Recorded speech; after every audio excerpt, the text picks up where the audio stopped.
маъракаи баҳории даъвати ҷавонон ба сафи қувваҳои мусаллаҳи мамлакат дар шаҳри Исфара муташаккилона оғоз гардида, гурӯҳи аввалини ҷавонони матинирода, ки бо амри дилу виҷдон азми хизмати модар ватан карданд, бо тантана ба хизмати ҳарбӣ гуселонида шуданд. Ба ин муносибат дар майдони Исмоилӣ Сомонии маркази шаҳр бо ширкати роҳбарияти мақомоти иҷроияи ҳокимияти давлатӣ, кормандони комиссарияти ҳарбӣ, собиқадорони меҳнат, ҷавонон ва волидайну пайвандони даъватшавандаҳо ҳамоиши тантанавӣ баргузор гардид.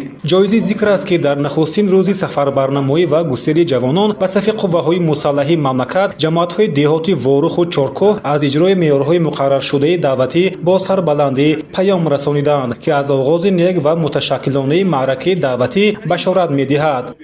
имрӯз мо ҷавонони сарбаланди диёр аз ватани хиш, аз пешвои миллат муҳтарам ҷаноби Олӣ Эмомалӣ Раҳмон ифтихор мекунем ва шукри соҳиби истиқлолии кишвар менамоем. Ман донишгоҳи авиатсионии Москваро бо ихтисоси ҳавопаймосозӣ хонда ва хатм намуда, бо мақсади хизмат дар сафи қувваҳои мусаллаҳи ҷумҳурии Тоҷикистон хизмат ба ватан омадам. ваъда медиҳам, ки содиқона ба халқи ватани маҳбубам аз сидқи дил хизмат намоям.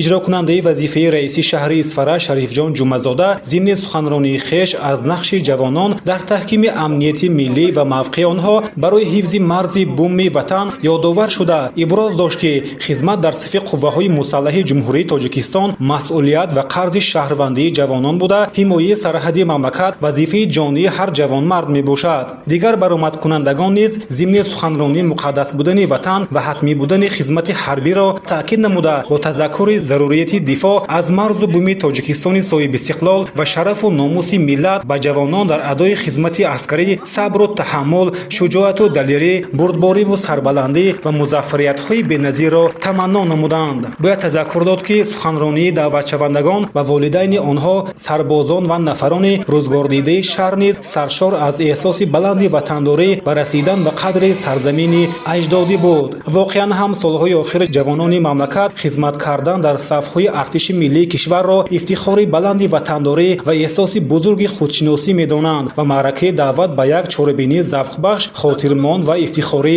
табдил ёфтааст. аз ҷониби дигар бо амри дилу виҷдон ба сафи қувваҳои мусаллаҳ омадани ҷавонон падидаи сурурбахш буда, шаҳодати он аст, ки ҷавонони мо баҳри ҳимояи марзу буми аҷдодии хеш, таҳкими сулҳу осоиштагӣ ва дастгирии сиёсати асосгузори сулҳу ваҳдати миллӣ пешвои миллат ҳаматарафа омодаанд. чунин мешуморам, ки ҳар нафари худогоҳу ватандост ифтихори миллӣ дошта ба ватан хизмат намояд.